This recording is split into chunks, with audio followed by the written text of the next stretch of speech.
Today is an exciting day because we're going to get your first planet painting over the line. Planets are one of the most common techniques used by spray paint artists all over the world, and for good reason. They're really fun, quick to make, the results are always stunning, and people seeing it for the first time, they just can't get their head around how you've done it. There's a myth about planets that they're so easy that anyone can do them, and while that's true, they think you just can't get them wrong.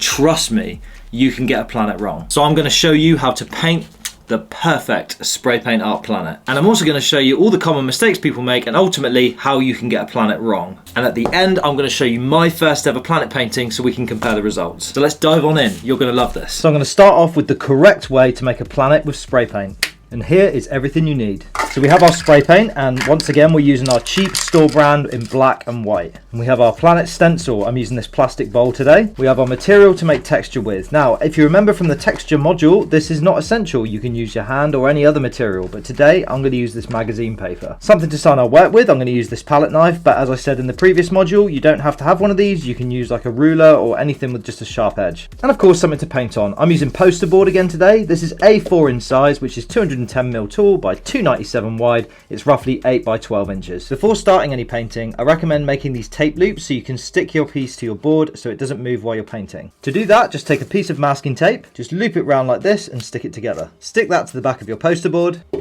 and then use those to hold your piece down on your working board. Once again, this is the correct way to make a planet with spray paint, and after this I'll show you the wrong way to make a planet with spray paint. To start off with, we're going to place our stencil on the page. I'm just going to put mine in the middle, but you can put it any way you like. Just dust some black around it to create a faint outline on the page. People always ask me, Tom, why do you paint an outline? Why don't you just start laying paint down straight away and then put the stencil over? The reason for this is A, I want to concentrate all of my paint inside of this circle as much as I can to make sure I'm using the correct amount of paint, and B, if I start making texture outside of this, when I put my stencil down and lay down the background, it's likely that that texture is going to show through in the sky. So the first thing I'm going to do is I'm going to fill up this circle with some black spray paint. Now I'm going to take the white and I'm going to lay that straight over the top of this black. Now I want to take my texturing material and just crumple it up. Once you've got it in a nice tight ball, just unravel it to bring it back to its original shape. All of these lines and little marks, that's what's going to make our texture. I'm going to lay that over my planet like this. And for this one, I think I'm just going to smooth it with my hand gently. You don't want to put a lot of pressure on this because you'll take off too much paint and there won't be a lot of texture to see. Once I've smoothed it over, I'll just peel it off and that will reveal our texture. Look at that, that is awesome. Now the next thing I'm going to do is add a shadow and a highlight. The reason we do this is that's what's going to make the planet look 3D when we come to remove the stencil at the end. It's really common for people to get this wrong because they haven't practiced their can control or their layering. Firstly, I want the shadow to curve around the planet like this and not come across in a straight line. If the shadow follows the curvature of your planet, then it's going to really help it look 3D. The second thing to remember is, as well as using our can control, we're going to make sure we're not layering the shadow on too thick. Less is more. We're not going to hold the can like this. We're just going to hold it at a slight angle upwards, and I'm just going to dust that shadow on. So controlled bursts following around the curvature of the planet. Just the dark section here and a little bit of fade. That is all you need. Now we're going to hit it with a highlight as well. There's a couple of ways you can do this. You can either hit the planet with a little glint point in one place, or you can try and follow the curvature of the planet to highlight all of one side. And for this planet, I'm going to do both just to show you. So firstly, I'm going to add a highlight just around the curvature here. I'm not going to shoot the planet directly. I'm kind of aiming for this section around here, and I want that natural fade to happen over the face of the planet. Controlled bursts, always moving the can. I'm just coming in here to show you that there is a slight fade coming across, and that's all you need. You don't need any more than that. And for the glint point, I'm just going to come in the top right hand corner here and just fire a little shot just there. Now the next and a very important step, you must let this dry. Another very common mistake is people don't let their paintings dry properly before applying stencils over their planets. If you don't let the paint fully dry before applying this is going to cause a really nasty ring around the edge of the planet, and it's basically going to ruin the whole painting. Again, you can speed up the drying process with a hairdryer, or sometimes it's best just to leave it to dry naturally. So now our planet is completely dry. I can touch this as much as I like. The paint's not going to be manipulated and it's not going to stick to me. This is a properly dry planet. So now we can place our stencil over it, whether it's a bowl, lid, plate or whatever. The main thing to be aware of here is to know what you are capturing inside of the stencil and get a good eye for it. If I was to take it right from where the shadow starts here, you can see that some of the glint point's going to be kind of missing, and we're going to miss a lot of that nice fade from this side. If I put it all the way over here to where the highlight starts, then I'm not going to capture a good amount of the shadow. You want to capture a good amount of the shadow and a good amount of the highlight evenly. So right here, I think is going to look perfect. Now it's time for us to colour in the sky around our planet. And to start with, I'm just going to use black. In a lot of my videos on social media, you'll see me absolutely blasting this on.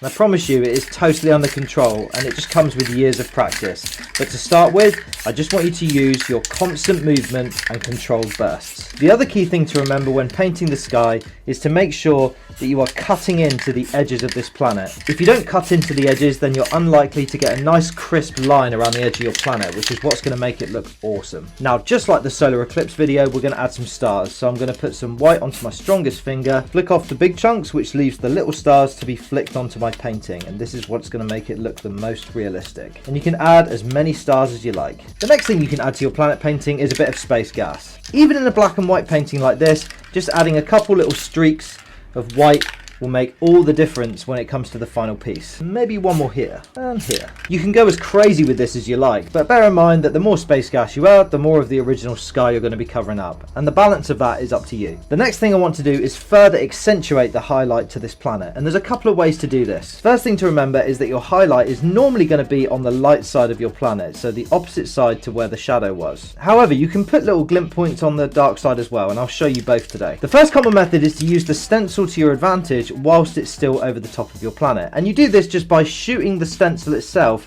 and then having the overspray land on the page. So for my glint point on the dark side, I'm just going to shoot the stencil just a touch. The main thing to remember is that it will encourage drips like this, and you must catch these because if they land on your painting, it will just ruin that glint point that you've just added. So just wipe them back up your stencil like this. The next way of accentuating the highlight is doing it after you've taken the planet stencil off. So we'll reveal the planet now. Oh yeah, that looks amazing. The level of can control and accuracy needed here is slightly more advanced. So if this is your first planet, feel free to just stick with shooting the stencil and that'll work just fine. But the advantage of adding to the fade will just make it look that little bit more realistic. And the final step, of course, is to sign our work. I'm going to use this palette knife here. I've painted this quite slow, so this area in the bottom corner of the painting is probably going to be a bit dry. So what I'm going to do is just get some clear coat to wet this up a bit. And by doing that, it's going to allow me to scratch through the paint much easier. Again, this is optional, but now this is dry, I'm just going to finish this off with a bit of clear coat. There we have our first finished planet. That is awesome. Okay, now I'm going to show you the wrong way. Okay, so we're not going to outline it, we're just going to go in and start painting. Yeah! Can control, we don't need that. I'm going to screw this up, and put it down, and I'm going to put too much pressure on it, because that's the right thing to do, and take it off.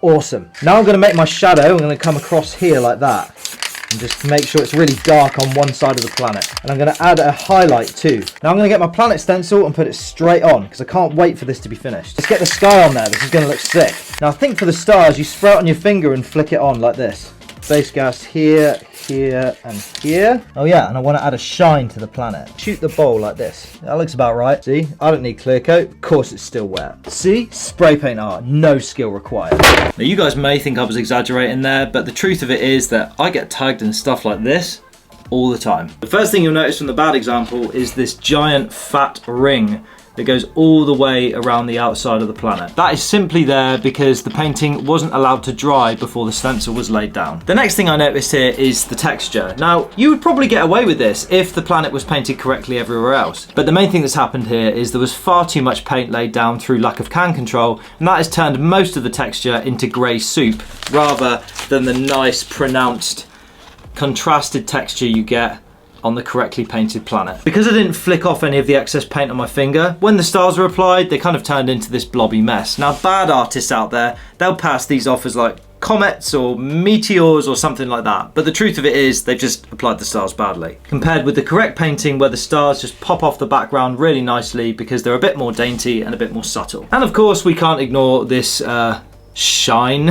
Because the stencil was shot far too much, it was allowed to run down on the painting, and to be honest, this just ruins it for me. I'm a big believer that art is completely subjective, and one man's trash is another man's gold, and that's fair enough. But in my humble opinion, as a professional spray paint artist, That is flat out better than that. Planet paintings are something that you will just simply improve at over time. And to prove that, let's compare this with my first ever planet painting. So my first one, I actually made 2. There you go, look, I even wrote number 1. If I was to critique myself here, I would say that I obviously didn't know how to make skylines very interesting. I don't think I even put shadows and highlights on these at all. The stars are okay, but they're quite blobby in places. On the edge of this guy here, there's a slight ring where I didn't let it dry properly. And for some reason, I completely forgot how to write. My point is that this is something you will improve on over time. So don't beat yourself up about your first painting, just go out and do it. You know the old saying, practice makes perfect? I don't actually agree with that. I believe that practice makes permanent. And what I mean by that is if you don't have the right information and you're practicing the wrong things, it's a slippery slope down to failure town. But if you make sure you practice the correct steps at anything, you will see improvement.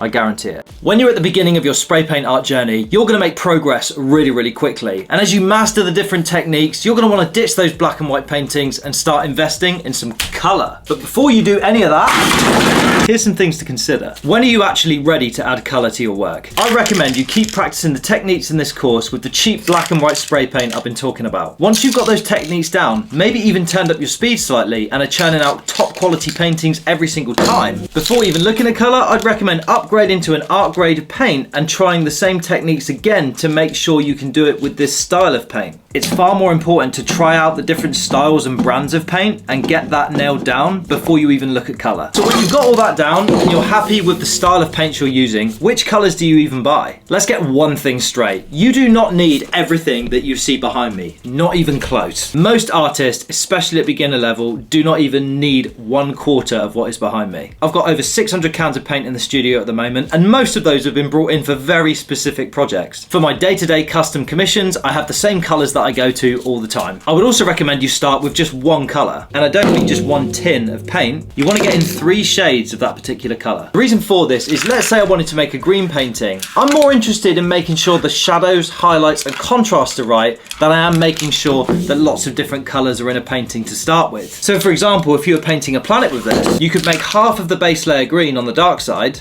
half of the base layer this medium green on the light side, and then you could cover the whole thing in this very light green to make texture with. That means you can buy less colored paints to start with and end up making better, more interesting, more detailed, more beautiful art than you ever would if you were just mixing random colors together, not knowing what you're doing. But let's say you wanted to start mixing colors together. When you want to start mixing colors together, try and think of it more about contrast than the color itself. So for example, this really dark blue would contrast well with this really light yellow. The benefit of this is that your texture is going to end up being much more pronounced and detailed, whereas if I mix this dark blue with this other very similar dark blue, you're not really going to see much texture there. But is there any change to the technique? Ultimately, no. The physical techniques I've taught you in this course remain the same whether you're using color or black and white. And the most important thing, key takeaway, when you are working with color, do not under any circumstances discard your black and white. Black and white is still the main contributor to shadows, highlights, contrast, fading, all of the techniques we talked about. Black and white needs to stay in your arsenal. Now you know how to practice painting planets the right way, and this is going to unlock so many avenues for you as an artist. Now that you've applied yourself this far, I'm confident you can go all the way with spray paint art. And if you think you've got what it takes to do that, go to the link in the description and you'll find the Canvas Vandals. The Vandals grow stronger by the day, and I'm dedicating time to uploading constant new content, free resources, assets and tips for you guys so you can make sure your art goes as far as it possibly can. We've already got Vandals that were level 0 artists that have now upped their game to professional standards, and they're pushing out artwork that people are buying. They're developing their personal brand, they're building an audience, and they're learning how to market their artwork as well. So if you want to paint like a pro and you think you've got what it takes to become a true Canvas Vandal, just go to the link down in the description box where you can join for free. Or if not, you could stay right here, and I don't actually know what this is, but apparently it's what YouTube thinks that you should watch next, so maybe go down in the comments and enlighten me.